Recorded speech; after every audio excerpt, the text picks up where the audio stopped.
Okay, great. Okay, so during this webinar, we're looking to share a new approach, discussing a new approach for a safe program in WAP's vulnerable communities. This session will look to point you to resources online, both at NASCAS's site as well as ours, really with the aim of helping to keep your team safe, your participants safe, and your community safe. We'll discuss safety policies from the Department of Energy. We'll discuss safety how-to resources from OSHA, CDC, and EPA, and more, and your organization's legal safety and reputation as referenced by the capital resources that we'll be discussing. And again, just to remind you, our staff at the National Community Action Partnership, and Catherine Maddox, the project director. We also have Meg Power, who's the senior project advisor, and we have a research fellow, Artisha Naidu. So Meg will be hoping to join us later in this session. We might have some audio issues, but we're working on that. I thought I'd go ahead and introduce Meg, so we have her information and bio, and then I'll go on to introduce our NASCAS team. So Dr. Meg Power is Senior Advisor to the Weatherization Leverage Partnerships Project at the Community Action Partnership. Since 1981, Dr. Power has also maintained a private practice as a policy advisor to the National Community Action Foundation of Washington, D.C. In that capacity, she provides analysis and strategic support to the federal advocacy efforts of the Community Action Network. She holds a PhD from the Massachusetts Institute of Technology and a BA from Radcliffe College and Harvard University. Okay.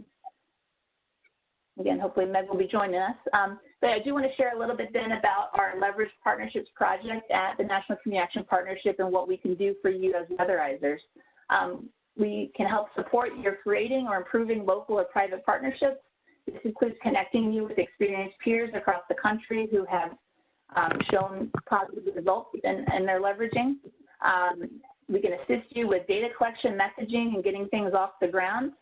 We can share advocacy and research resources, tools, and templates. And we also hold regular trainings and webinars, including our annual convention training.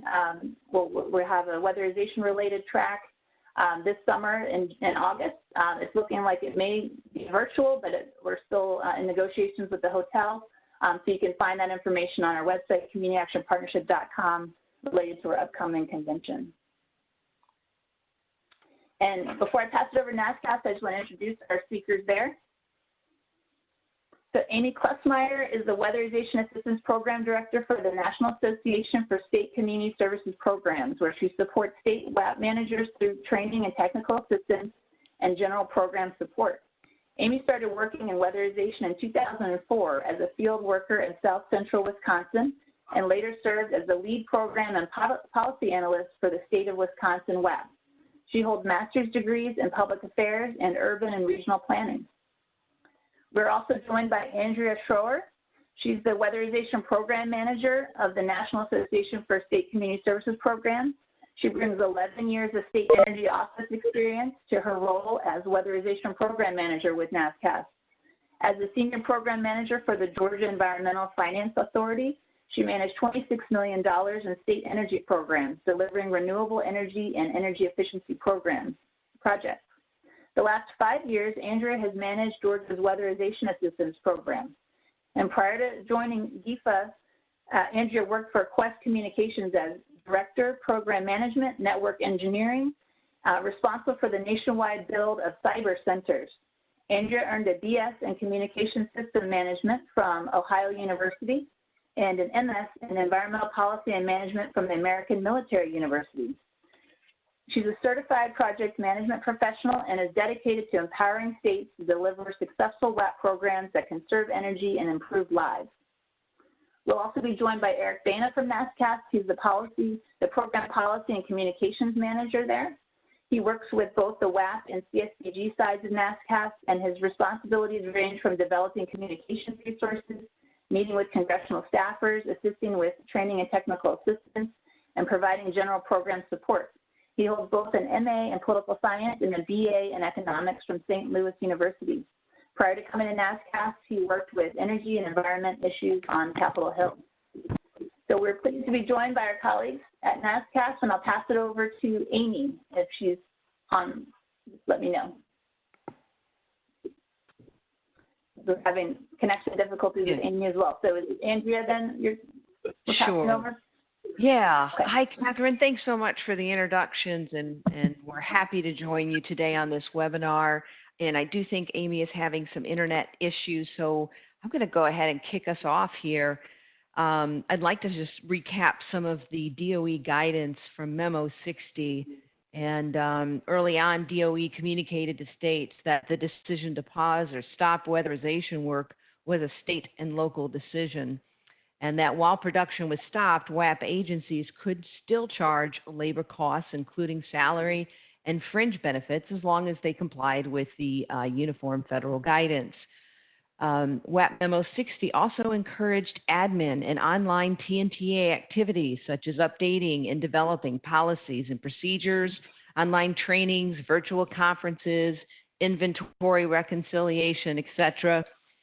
It also allowed for flexibility in planning for PY 2020, which included combining grant periods along with quality assurance monitoring pause during the COVID-19 outbreak. And I really think this was an early sign that DOE was working to provide support and flexibility to the WAP network as we try to respond to this COVID-19 pandemic. Next slide, please. So we did a survey on April 19th just to kind of get a feeling for the pulse of what was happening on production and workforce impacts. And basically 29 states and territories stopped production. 25 states and territories allowed their local agencies to decide whether or not it was safe to continue operating in the field or whether they would go ahead and stop production temporarily. And in the next slide, we have kind of just a graphical impact of how many days of production have been paused so far. And these were estimates as of June 1st. We continue to get updates from states as they release their suspension terms or as subgrantees provide operational procedures for reentry. So as you can see, the red identifies where the field work has been paused, and the green is where the field work has resumed. Each bar represents one of the 29 grantees that stopped production at the statewide level. And I think it illustrates the wide variation in how states have been impacted.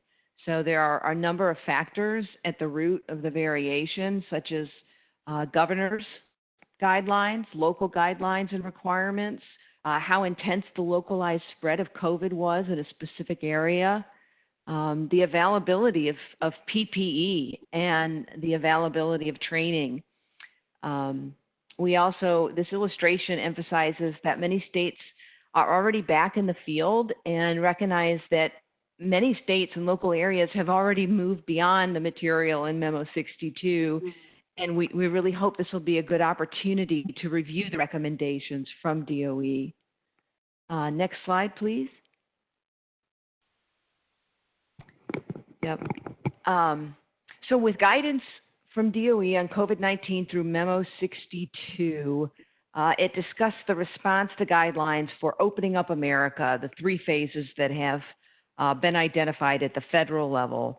And I think all phases encourage social distancing, hygiene, PPE, temperature checks, sanitation and disinfection, monitoring your workforce and your staff for symptoms, and the development and implementation of policies that allow for workforce contact tracing.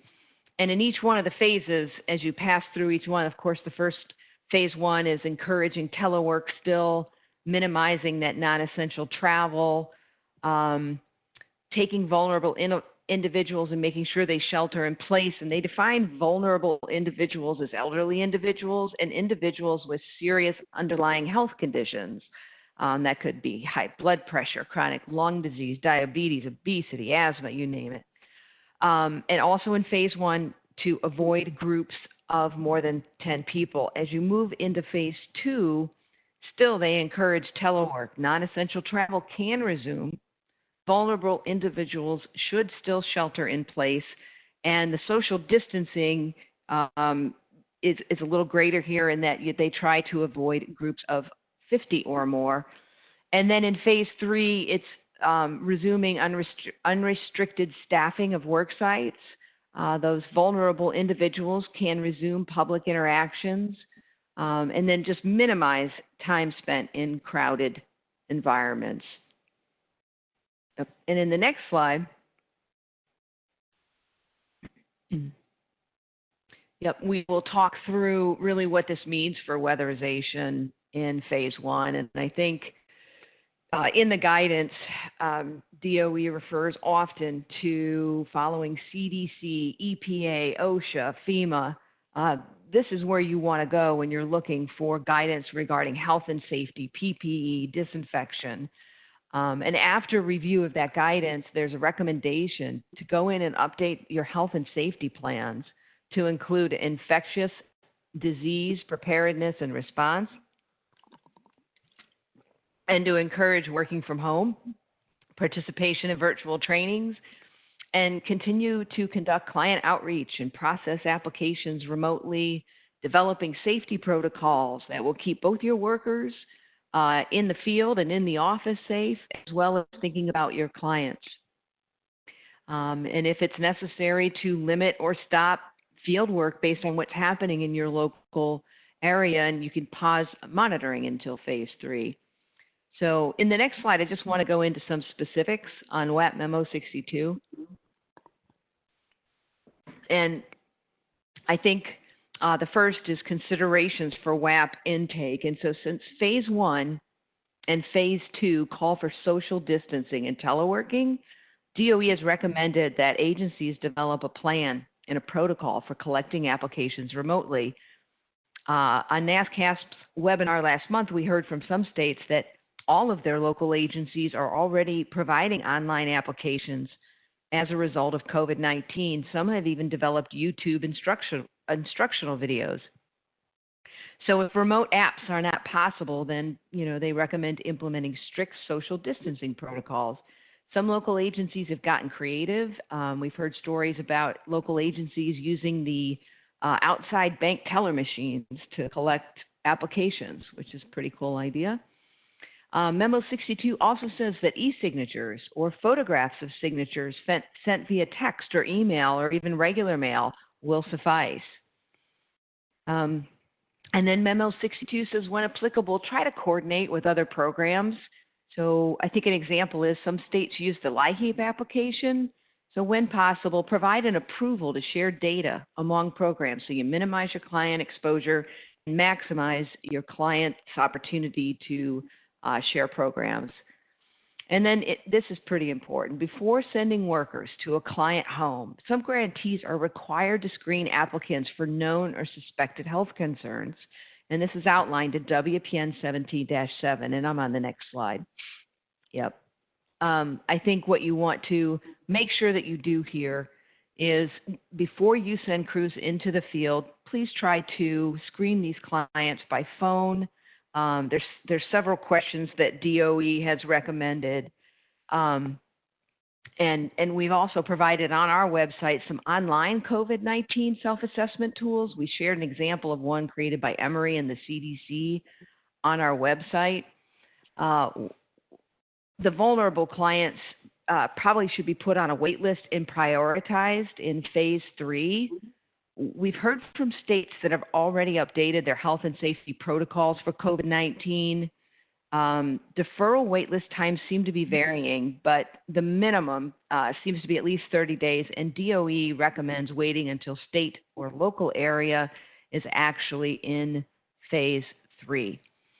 So in WAP Memo 62, DOE provided several considerations for your disease response preparedness plan.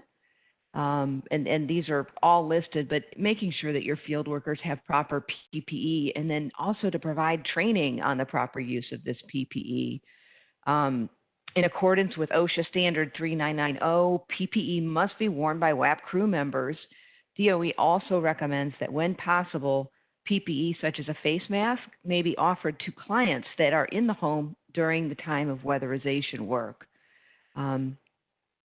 Other considerations as you develop your plans for disease response and reentry policies, making sure that you have one driver for a vehicle per day, making sure that those vehicles are well equipped with sanitizer and cleaning materials. If possible, prioritizing that completion of exterior work and just trying to reduce the number of people that are in the home at the same time. Maybe even considering asking the client if they would leave the home while the crews are in there working, or try to put the clients in a separate room or install a physical barrier to try to isolate that client while weatherization work is going on. And then implementing protocols for clients that are exhibiting illness or respiratory illness, that client could be moved to the wait list to ensure your worker safety. So DOE also recommended limiting the number of visits to client homes by developing workflow processes that combine contractor and crew inspections with the final workday when possible, and also consider scheduling monitoring once a state or local area is in phase 3.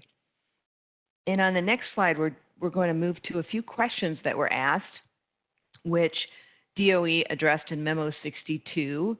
The first is, our state didn't combine program years, and now we have concerns about our ACPU in PY 2020. Can we extend our 2020 grant period? And again, I think DOE is showing flexibility here that they will certainly take and handle these requests on a case-by-case basis. So as of May 19th, 24 grantees plan to combine 2019-2020 budget periods. And this action does not require an additional public hearing, but grantees are encouraged to communicate any revisions to their subgrantees. And on the next slide, we have some other questions from Memo 62, which addressed eligibility. So questions were coming in about, hey, do we count unemployment benefits? And so yes, the answer is you do include unemployment benefits in DOE's definition of income. However, those government distributed stimulus checks for $1,200, those are excluded from the DOE definition of income. Memo 62 also says clients can self-certify income and specify a notarized statement that will be provided at a later date, such as in phase 3. And just overall, that WAP grantees and subgrantees should work together, pull together your resources to modify your deferral policies and develop timeframes that allow you to keep your crew and your staff safe as you begin to consider reentry into the field. And on our next slide, Memo 62 also tries to clarify PPE.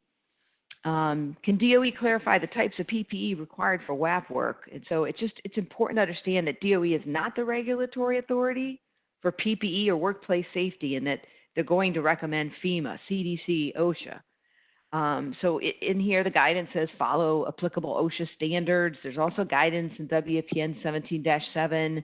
And then there's FEMA guidance for addressing PPE needs in non-healthcare settings during the COVID pandemic. And in that FEMA guidance, they talk about trying to have some flexible strategies, such as reuse of non-contaminated FFRs and N95s.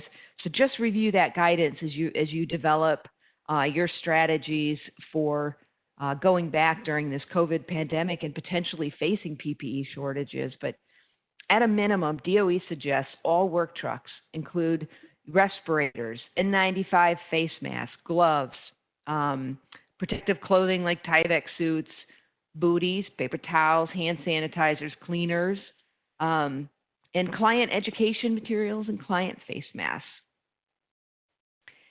And on the next slide, I think it just kind of reiterates that the federal guidance for this PPE and workplace safety will come from CDC, OSHA, and FEMA. And so the FEMA guidance actually recommends that employers should implement a hierarchy of controls to protect workers in ways that reduce the reliance on PPE. And it kind of starts at the top with elimination, which is to physically remove the hazard, and then it flows down to substitution, engineering controls, and admin controls, such as reconfiguring workplaces, establishing physical barriers, limiting the number of folks inside a home while work is going on, or within a workplace, providing clear and visible direction and staggering schedules. So when possible, do try to implement engineering and admin controls. And OSHA is allowing extended use or reuse of those N95 FFRs. Perform a seal check and try to train your workers well to understand when a respirator is compromised and when it must be discarded. There's also CDC recommendations that will help guide you in using FFRs beyond their shelf life during these shortages. Most respirators have different types of models, so employers should consult with the manufacturer to see if they recommend a different model that fits similarly to the N95. And then we've been seeing some emails come through where it does appear that vendors are beginning to restock PPE now. And when we open this up to Q&A, we'd be really interested to hear from local agencies what your experiences are, and are you seeing more access to the proper PPE equipment, or are you still seeing those extreme shortages? And then on our next slide there, we're just really looking forward to hearing from you about next steps. DOE is working on their next set of guidance for COVID-19. I know some of the questions they're already working on are allowable health and safety expenses versus program operations, some recommendations for running blower door during COVID. So any questions that you have, please share via this webinar tool, or send a CAP or send a NASCAP so that we can combine those and deliver those questions and concerns to DOE for you. And on the next slide, we have some NASCAP recommendations, and that is, I know this is really a trying time for a lot of folks, but I think that every effort we can make to optimize operational efficiencies really could be a silver lining to COVID-19. And also, do consult with your legal counsel on liability concerns and the use of waivers and modifications to forms. And then, please review the CDC, OSHA, and FEMA guidance that's out there on PPE, and develop temporary protocols until that PPE is widely available. And then also, we recommend taking online COVID-19 back to work safety training. We'll talk about that in a later slide. But use those available resources. I know some states are already making that mandatory for reentry. And on the next slide, we just wanted to highlight some of the resources. NASCAP continues to update our COVID-19 resource page. I think it's been really wonderful to see how many of our members are sharing their state documents, state examples, their stories. So thank you to all who have shared your information, timely information on COVID responses. And we ask that you please continue to share with our staff any new developments, documents, innovations that would benefit the entire WAP network. And I don't know if Amy was able to join or not via phone. I am on the phone. I don't know if you can hear me. Oh, okay, great. Welcome, Amy. Thank you, Andrea. Yeah. Great job. Okay. I tell you, it's been a trying time for everyone the past couple of months, and I could not be more grateful to have Andrea and Eric on my team. She just did a great job filling in for me as I'm having some technical difficulties here, and it's really, really great to work with them. So thanks, Andrea. Yeah, no problem. I think that kind of wrapped up our slides, and maybe we'll turn that right back over to Catherine or Meg. Thank you. Yes, Meg, go right ahead. Okay. This is hard. I mean, just listening one more time out loud to Andrea and the presentations and many resources that NASCAP has and what we've been working on. congratulations and strength and power to all of you. It's not going to get easier for a long time either, and take your vitamins.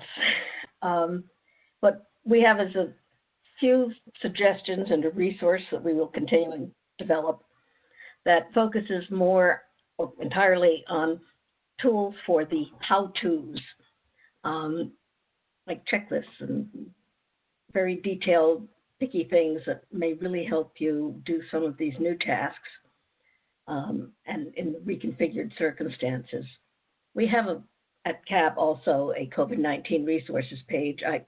We keep trying to make sure that it's linked to NASCAST's new resources as well. As you know, things change all the time, so check them both. We have resources there already from CDC.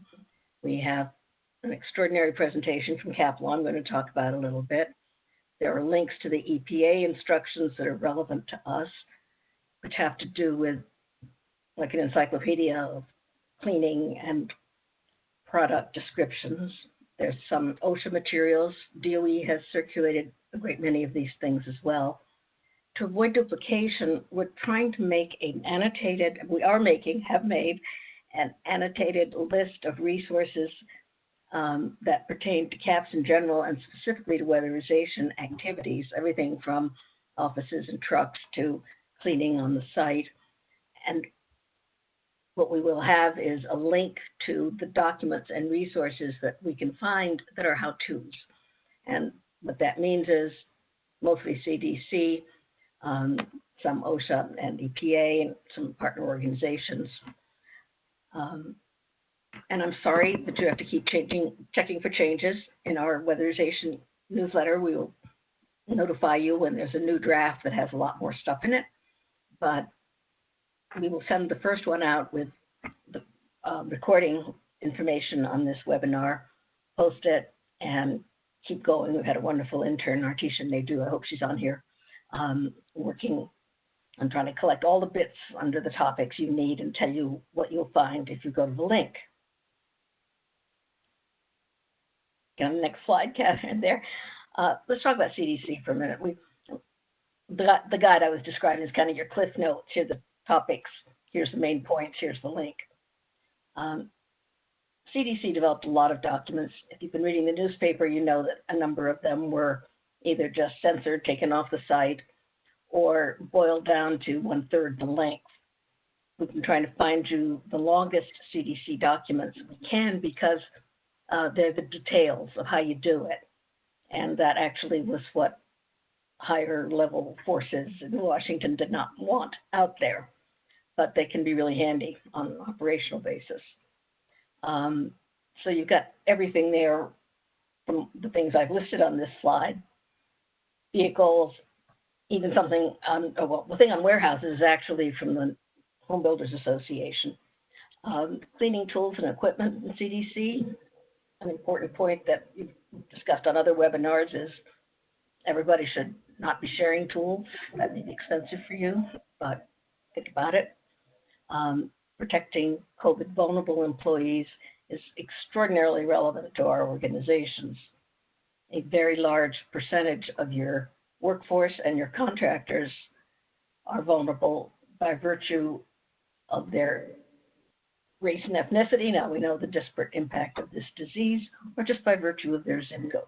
And the zip codes you serve are the most vulnerable. So we're going to find every bit of information we can and give you as many links as we can. It involves office redesign. It involves redesigning physically the way you may handle clients directly in your office and particularly in their homes. Andrea was pointing out some of the resources from DOE and OSHA on literally protecting the clients. Catherine, the next one. There's also, and the slide will show up in a minute, but it doesn't really tell you much, an example of the kind of detail that is, I think, a little hard to deal with. Maybe it's only hard for me to deal with. I hate cleaning. But there are procedures being recommended for really things that are routine for your work and just as a human being, just the way they're changing the way we wash our hands, which has been a little challenging, but most of us have the hang of it now. I don't know how many happy birthday songs are being sung while you wash your hands, but it's long enough. But when I tell you how to clean and disinfect, everybody on this program has been cleaning and disinfecting. We're known for the extraordinary conditions, good conditions in which you leave your work sites. Client letters are full of praise. Oh, and the place is so clean, I hardly knew they'd been there. Cleaning means something different in a pandemic. And in some cases, which are more or less defined in both CDC and OSHA documents, disinfection will be required as well. That would certainly be true if you're handling items in the house a lot, like the heating system, say, things that others will touch after you're gone. Keeping clean vehicles a long time. This is a little different. It's going to be harder probably to change the habits of the things you've always done than the new things that have to get done now. It's going to cost money.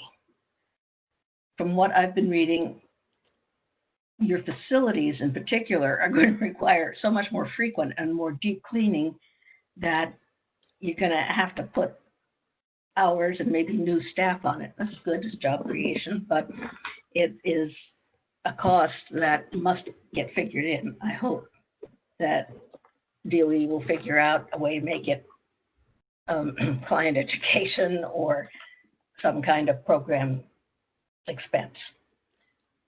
A lot of you whom I've talked to have been concerned that these things are, even if they're program expenses, they're reducing what can go in-house. Yeah, they are, but keeping the homeowner, the tenant, and your workers alive is a lot more important than the energy savings reduction that might occur if you can't spend as much time on putting stuff in or on the stuff that you're going to put in.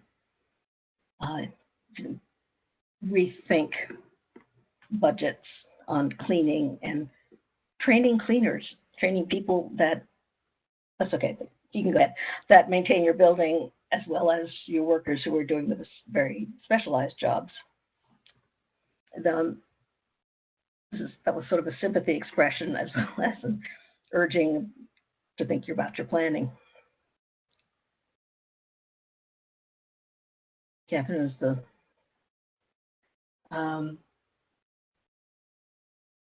are we on cap law? I think the next thing I want to recommend to you is cap law did an extraordinary job setting up a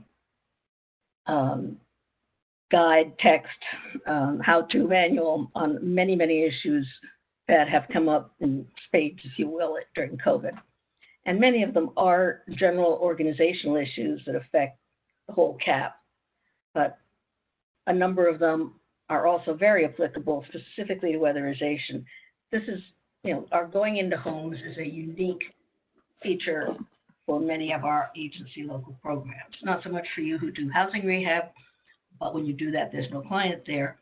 But for most of the rest of CAP programs, it's an outlier.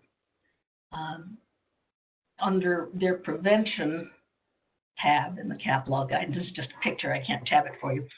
It's some very important information to the question many of you have been asking about what Hipaa and the Disabilities Act allow you to find out, ask, or record about client health information or employee health information.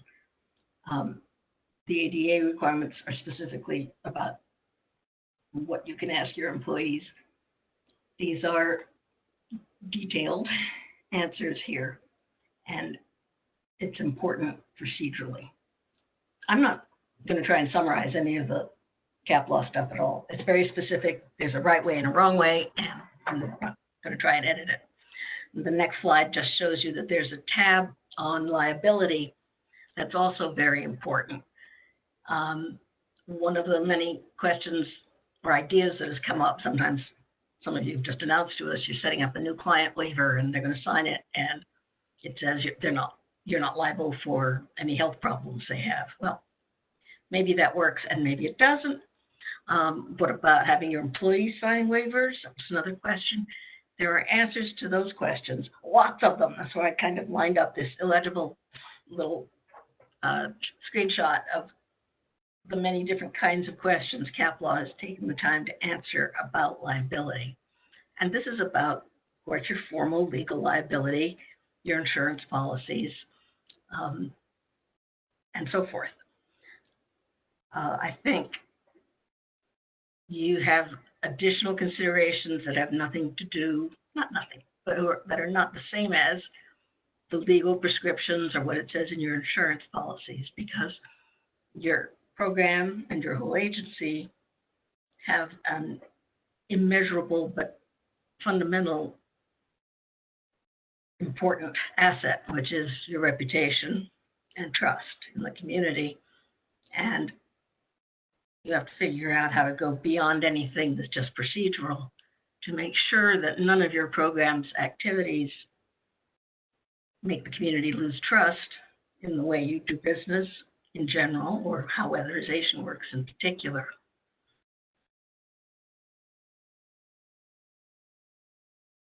I'm going to try the next one, Catherine.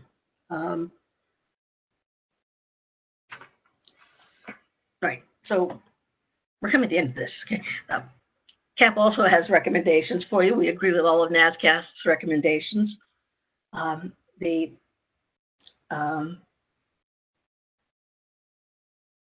important things is what I was talking about with your reputation, but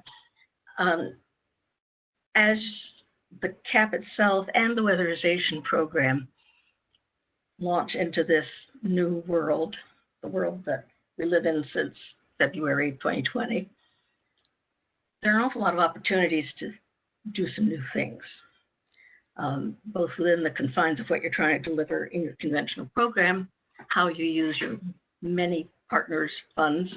If you haven't seen it, by the way, the NASCAS CAP joint survey of resources in the WAP network in 2018 is online, and you all, as a national network, spent over almost $1.1 billion through the weatherization program, in addition to all the other things you did.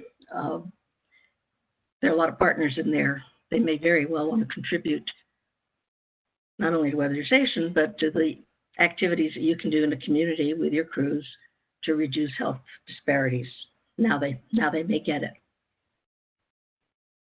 Try and think of new ways to protect and serve. It sounds like the police. Your public health departments are probably dying for community connections now.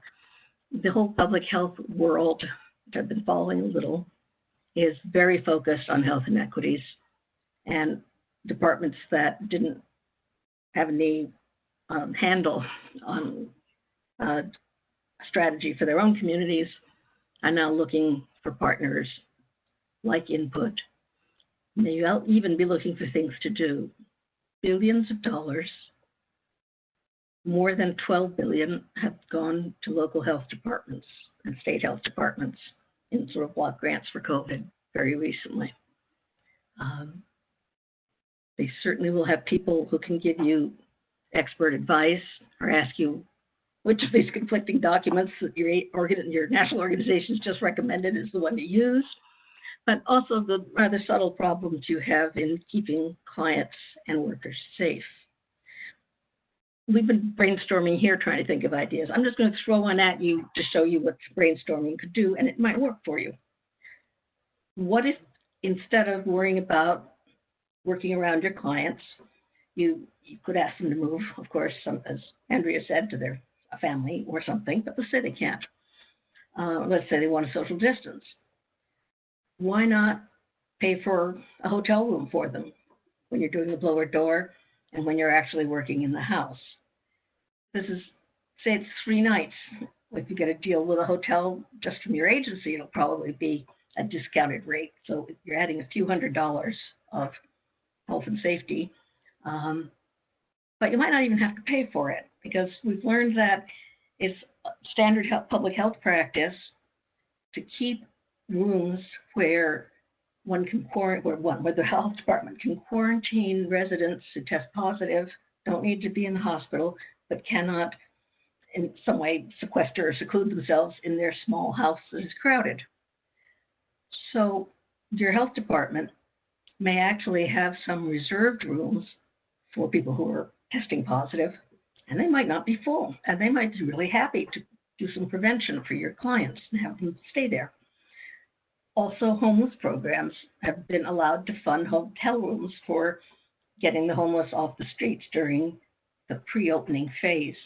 We don't really know whether in phase 1 or 2 those funds continue, but the first place to start would be your own agency's homeless programs and find out about either the cheap rate they got for hotels or the empty rooms they may have. Probably, giving your clients a few nights, even at Motel 6 or a decent basic hotel, was not a bad deal for anybody. So try and think that way, and then as soon as you get a good solution, please share it with us, because there's a world full of your colleagues who may not be on this webinar, or who are but are still looking for good ideas, who need to hear from us, and we'll send it everywhere when you get a good idea.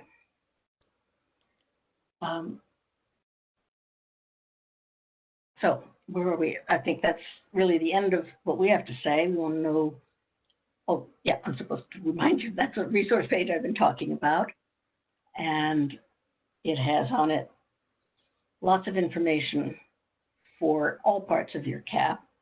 We keep adding as the federal agencies and other experts add materials that you could use. We're trying to keep an annotated list so you could find them easily. That's a little bit challenging, but we'll keep working to make it easier to find, and we will stick them all up there one way or the other anyway.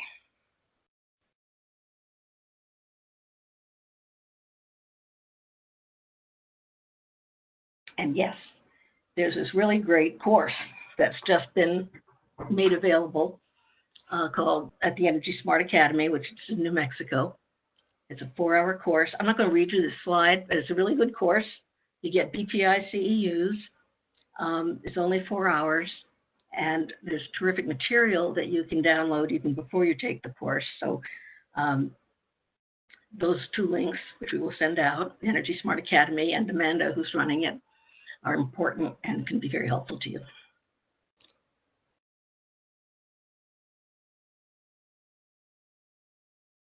And finally, both organizations, I'm speaking for now, see those 2 logos back together again, do consider whether it's worthwhile going into homes and what else you can do. There's a very strong chance that the mass events that are still going on this entire week are going to accelerate what might have been a not so great second wave anyway as things opened up. Wait a few weeks and see and be careful. And I think we want you to remember something that we said as national organizations, and that includes NCAF, 2 months ago, which seems like a decade ago. Common sense does dictate extreme caution in this program. On March 19th, when the 3 organizations jointly sent out this advice, things were accelerating, the curve was going up, but look carefully at how your community's health compares to where you were on March 19th and see whether it's really dramatically different, particularly with respect to the vulnerable populations. Now there's enough data so you know what is going on in communities of color and among the vulnerable, elderly, and health-challenged families. Energy efficiency is worth a lot. The jobs we create are worth a lot. And you weigh them against some very real risks. It's hard. So, questions? Are we at questions? Catherine, is that the next slide? Yes, questions. Please put them in the chat box. Thank you. Thank you to NASCAP and Meg. Appreciate that. We have several questions, so I'll go ahead and start from the top, and between the participant, the panelists there, I'll let y'all decide who would be responding. Meg, this may be for you. Who's responsible for any liability costs in the states that have already started? I'm sorry, say that again. Possible for what? For any liability costs in the states that have already started back. Is it possible to what? Charge it to weatherization? Is that the question? If that's the question. The question is liability. I think we'll refer to the cap law resource there. Yeah, I think maybe you're asking whether it can be covered with weatherization funds, and certainly you have liability policies now, and however those are paid for.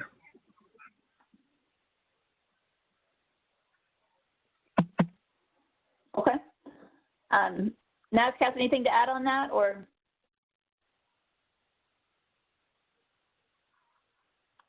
Yeah, I think that's accurate. Okay. So then another set of questions. I think this is referring to it says on Memo 62, the second set of bullets also refers to vulnerable individuals, seemingly implying that both options are acceptable for vulnerable clients. I don't know if that comes across clearly enough, or we may need to respond to that in writing. Yeah, I don't know if I understand that question, but they do identify in Memo 62 the vulnerable client, and that they may be placed on the wait list to give them a priority once the local area is in phase 3. They're not saying they have to, but it's, again, a consideration. And they define vulnerable clients as the elderly and those with some, pretty serious existing health conditions. Okay. Another question, we have concerns about requiring clients to disclose household health statuses, and maybe most complicated, how would programs determine the severity of an underlying health concern to decide whether it was a household that should be deferred or not? So there are probably several answers to this. One is, please read the cap law section called prevention, which covers Hipaa and that covers Hipaa, which relates to households. There's also a section relating to what you can ask your employees, which is equally important. And on the question of, what's important, how severe, that's where you find your public health department. Get a contact there who is legitimate, is expert, and answers you in writing, preferably, about that very good question.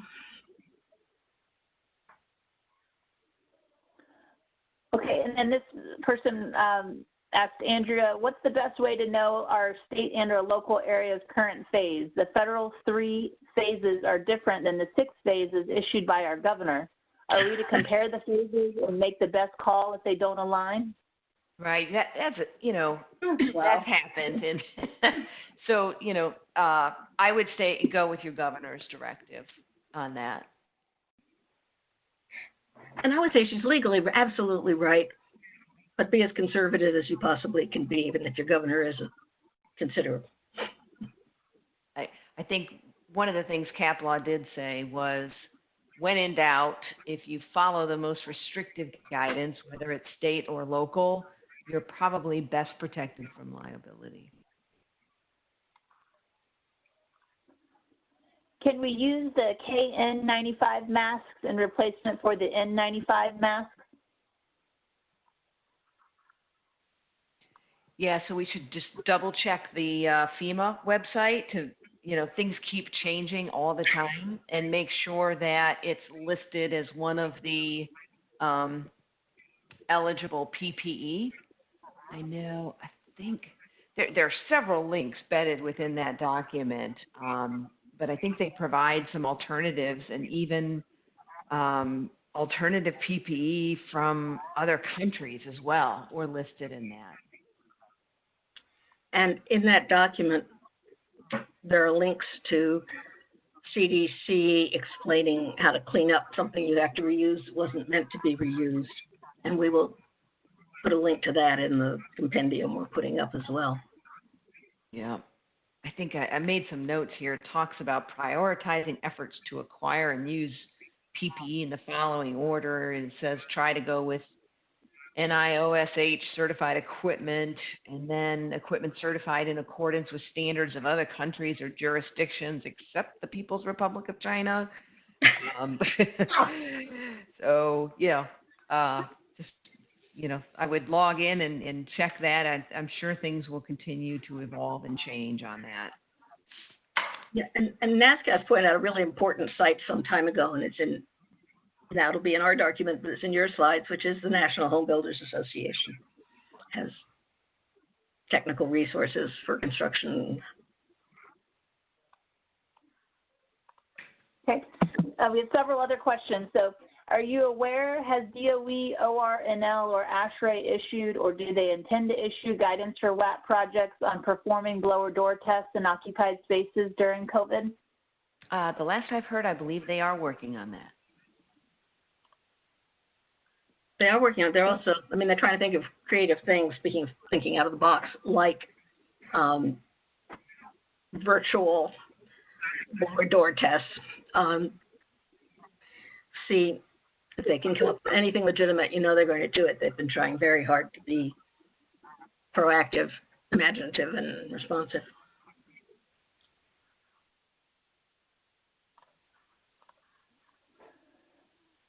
Let's see. Someone mentioned that the Energy Conservatory has blower door guidance, and so they would recommend referencing that. Someone else mentioned applications were mentioned. Is there one standard application for DOE WAP? No. No. Okay. The typical intake is through your LIHEAP application.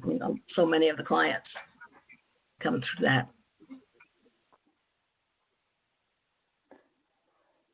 Someone mentioned LIHEAP. They said LIHEAP already has a new declaration of income form. That's the self-declaration that does not need to be notarized. And that will we be able to use this for weatherization rather than having to get customers present two separate self-declaration of income forms? Yeah, that's a question we'll probably take back to DOE. So this the answer is Amy. Yes. Yes. Can you hear? This is Amy. Can you hear me? Yes. Yes. Yeah. So the answer is yes. If it's qualified for LIHEAP. Sorry, I lost my audio there for a bit. Also wanted to mention, I don't think we've mentioned the ASHRAE standards and their website as a resource. They have a great FAQ as well. And following up on the blower door question, we are working closely with our national partners on that. And yeah, we know DOE is also working on some guidance, but I would say over the last 2 weeks, that is the most frequent question we've received. So it seems like everyone's really trying to come up with some safety protocols that will ensure that you're checking all of your risks before going into the house and even operating that blower door. So we're hoping to have some more information soon for everyone on that question. And then going back to I think it was the first question that about liability. I just wanted to clarify that, of course you can pay for a portion of your liability insurance as you allocate any costs at your local agency with WAP funds. I think we kind of assumed that was about liability insurance, but if you had a question about a more detailed cost, send that through the chat and we'll follow up with you on that. Great. Someone else also referenced the concern regarding blower door and duct blaster. So they were also expressing that concern. Someone else asked, can you speak to cleaning versus sanitizing versus disinfecting? No.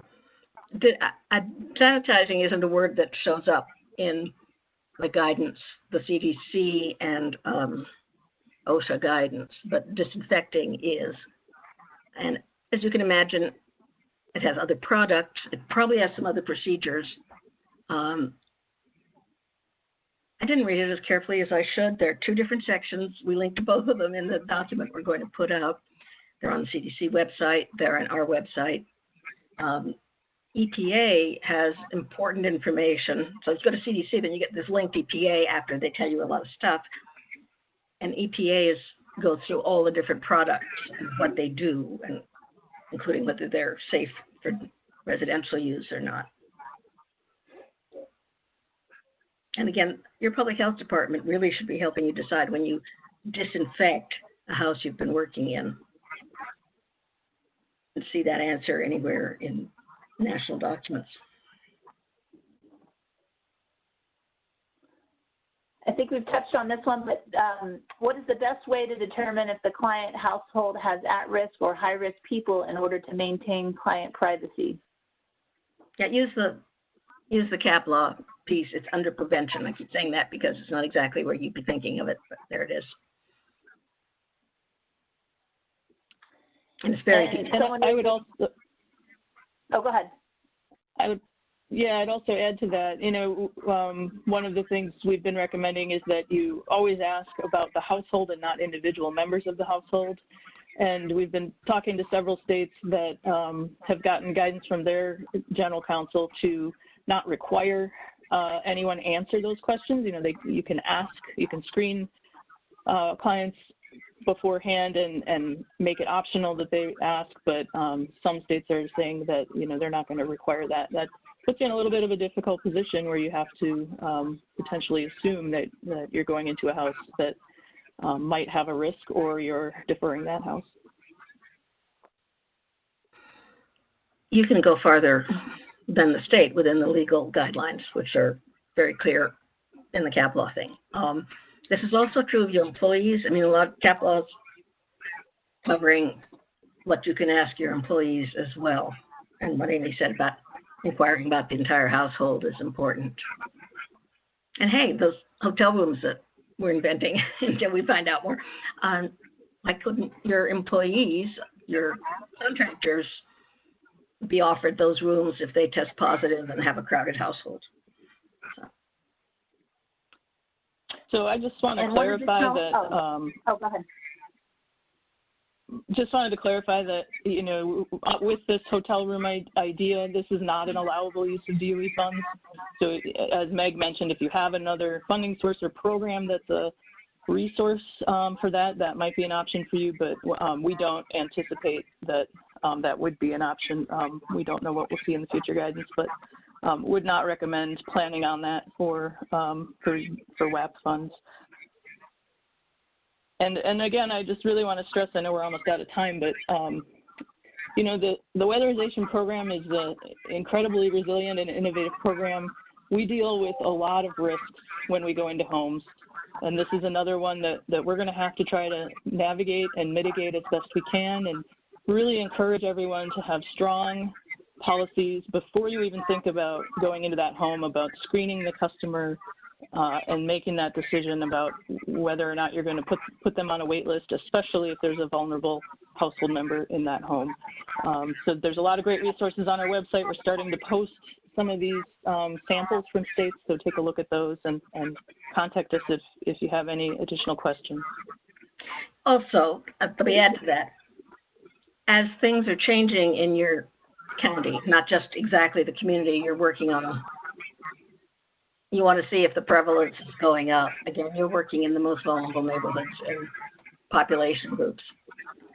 So you may just wish to change your targeting as the virus blows around.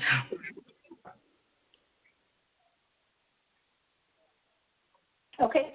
I know we're at the top of the hour, but we do have a few more questions. So as panelists, are you able to join for a few more minutes to stay on? Sure. Sure. Okay. Someone had noted related to the hotel brainstorming, just wondering whether a client would leave their home while the work crew is in the home, just so that'd be something to consider. And then the question related to trying to figure out which phase, federal government phase versus the state. She was saying, is there a place to look for what phase the federal government considers our state to be in?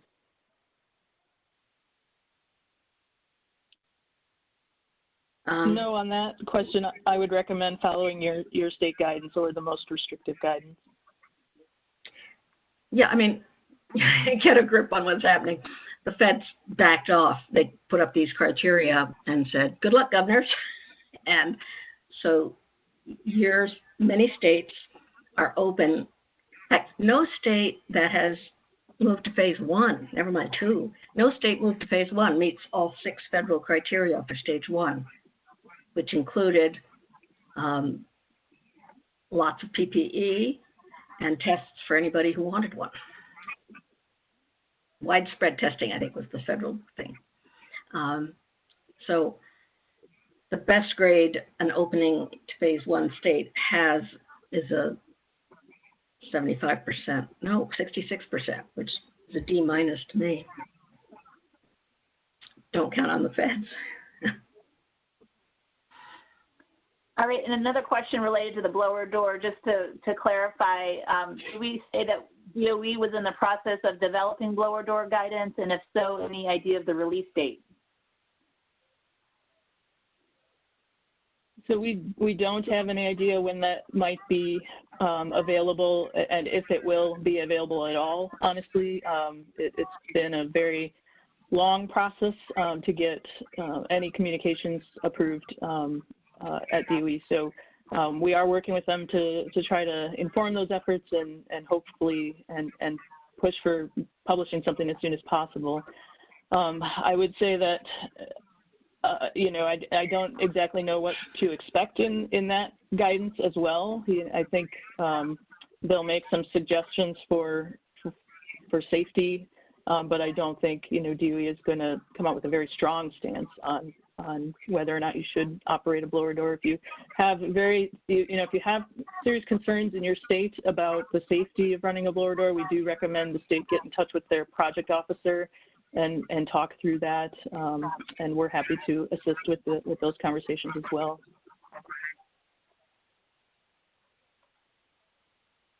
Great. Another question: will DOE allow the state office QCI to not conduct on-site inspections? Yes, so that was pretty clear in the memo, and we know that many states have paused their on-site monitoring. They're doing remote or desktop reviews, but not going on-site. Amy, do you want to address a little bit the fear that if a state comes back and monitors 8 months after the job, what they're monitoring is not the job that got left behind by the team, and there's a concern that long after the project's been reversed or something, stuff could come up because of the time that's passed in between.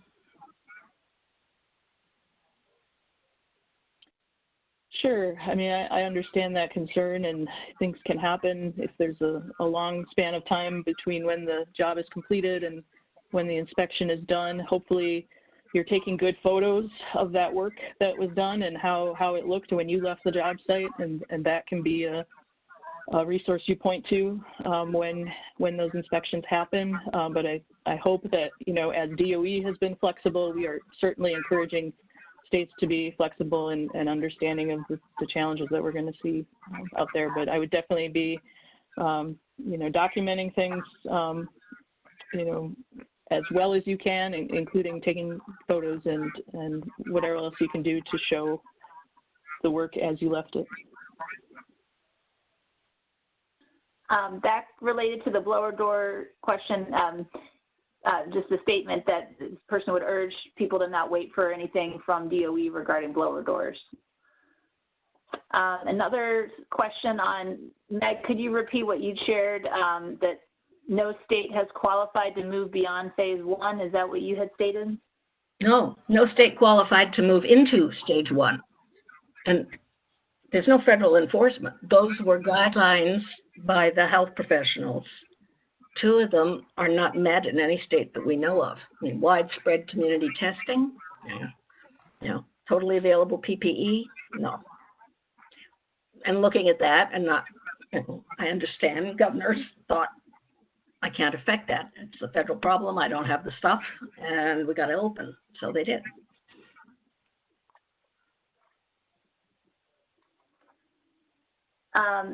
Thank you. We had someone mention they'd like to comment on the course from Santa Fe. They required all WAP staff to take that before going into the field. So that's that Energy Smart course that we have links to. For LIHEAP, the additional $600 does not count as income, only the regular unemployment benefits. Not sure if that's just a statement or maybe related to that. So did I hear that the additional, okay, there's another question on that. So for LIHEAP unemployment compensation. Oh, good. Go ahead. Yes. I was just going to add on that. I believe for LIHEAP, the unemployment compensation is a state decision. So it might vary by state. Every now and again, it's a good thing. But the question must be, Amy, so if LIHEAP is automatically eligible for weatherization, is that a problem? I don't remember that being in the memo, and I think we ought to check. Sure, yeah, we can verify. We can verify that with DOE, but I believe if you're following LIHEAP rules and using LIHEAP as your eligibility, it shouldn't be a problem. But yeah, we'll verify that. Yeah, another person-related question. Did I hear stated that the additional $600 in unemployment counts as income? No other program is including the additional pandemic pay as income. We're asking for clarity. Right, and again, for DOE purposes, yes, it does, but if you're using LIHEAP, I believe it does not. And another question from a liability and legal point, how can the agency be covered if a client is put in a hotel and claims they have property missing when they return? So that's a... How is that different from the problem that they were sitting in the living room and something was lost in their bedroom after the crew left? I don't understand really the difference. I see it's a problem, but I'm not sure why theft accusations are different if they're in or out of the house.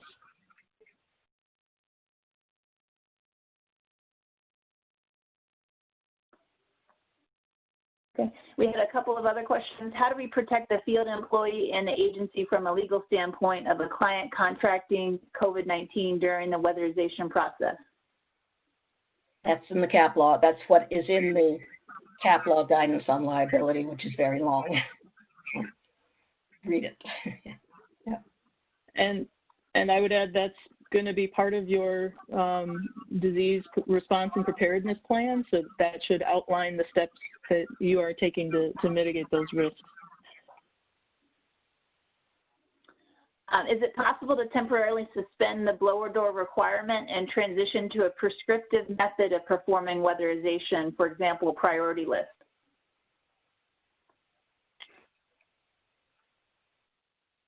So that is an option. It's not one that I would necessarily recommend personally, but every state every 5 years has to have their energy audit tool approved by DOE, and you do have the option to move to a priority list. Very few states are using a priority list. Most have moved to an energy audit tool, so it would require DOE approval. So if you're thinking about taking that step, you'd have to get in touch with your project officer. If states are not doing QCIs, do they still expect subgrantees to do QCIs?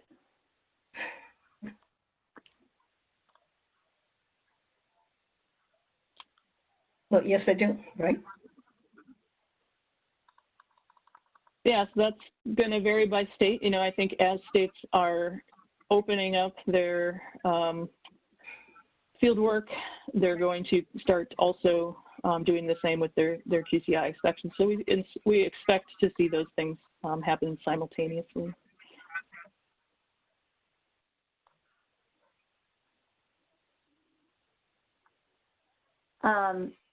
a question on related to the blower door test. If they don't do blower door test, how will they conform with ASHRAE 62.2 ventilation requirements? You got it. What a good point.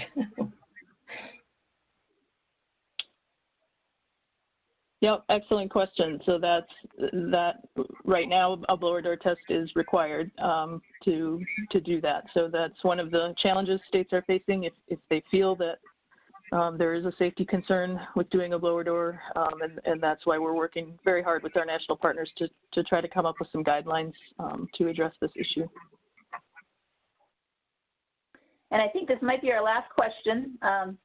So appreciate everybody staying on. Where can I find the DOE verbiage that they are doing desk reviews for QCI inspections and not visiting homes?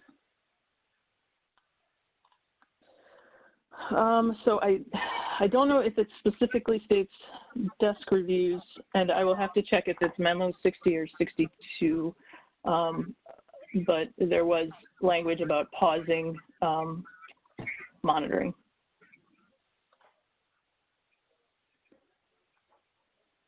And when I mentioned, doing desk reviews, I was speaking specifically about states, and what we've been hearing from states is they have put a pause on production. So some states have reported to us that as they put that statewide stoppage on the production, they also at the state level paused their in-field work, and most states are working remotely and are continuing to try to do desktop reviews.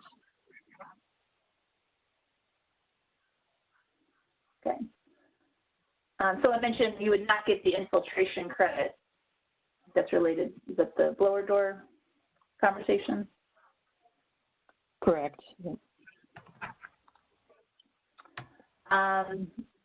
And then the last piece about the hotel room, my concern about the hotel room issue is that we would be potentially moving clients who have been sheltering in place out into the public for a period of time.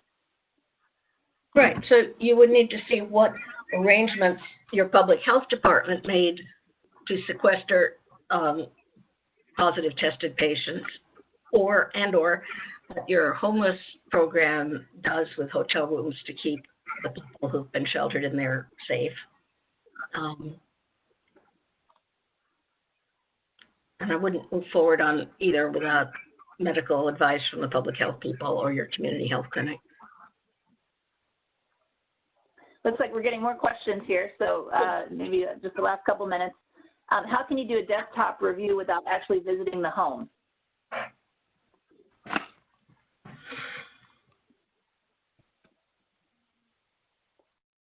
Photographs? Sorry.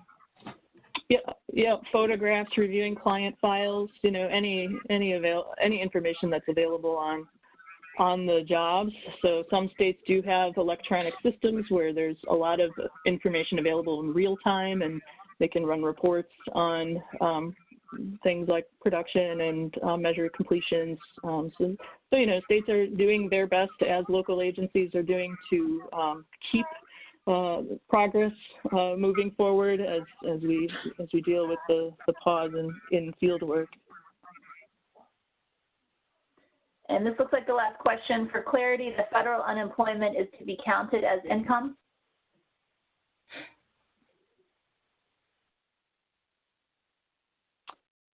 So it depends what income guidelines you're using. If you're following DOE rules or LIHEAP rules, we could certainly put something in writing clarifying this for everyone. It sounds like, there's quite a few questions on this issue. So we can go back and look at our FAQ and update that if it would be helpful. I think what maybe we need to do is look at the different scenarios for those of you who are using LIHEAP and those aren't.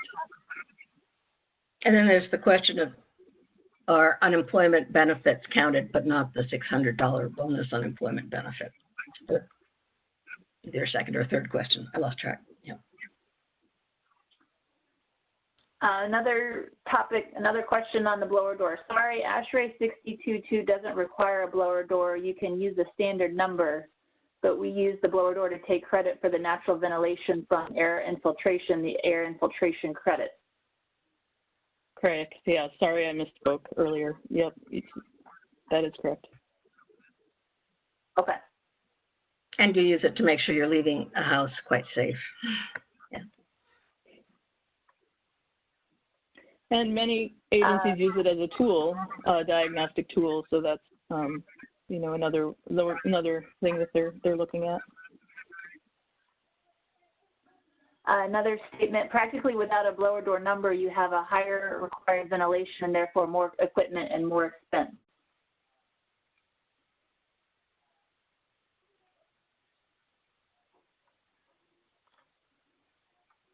Okay, any other last questions? I think that is our last one, otherwise. All right. You're going to think of more, send them in. Yeah, any last comments from NASCAS? We'll start with you and then Meg.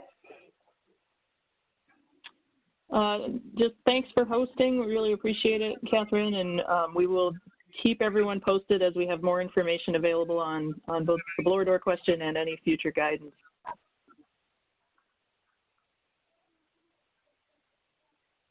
And Meg, any last comments?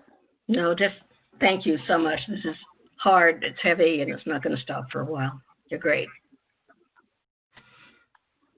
All right. Well, thank you to everyone. Thank you to NASCAS for co-hosting, and we'll definitely be sending out the slides and the recording here shortly. We'll be posting it on the communityactionpartnership.com website, and let's stay in touch. Thank you. Thanks, everybody. Bye.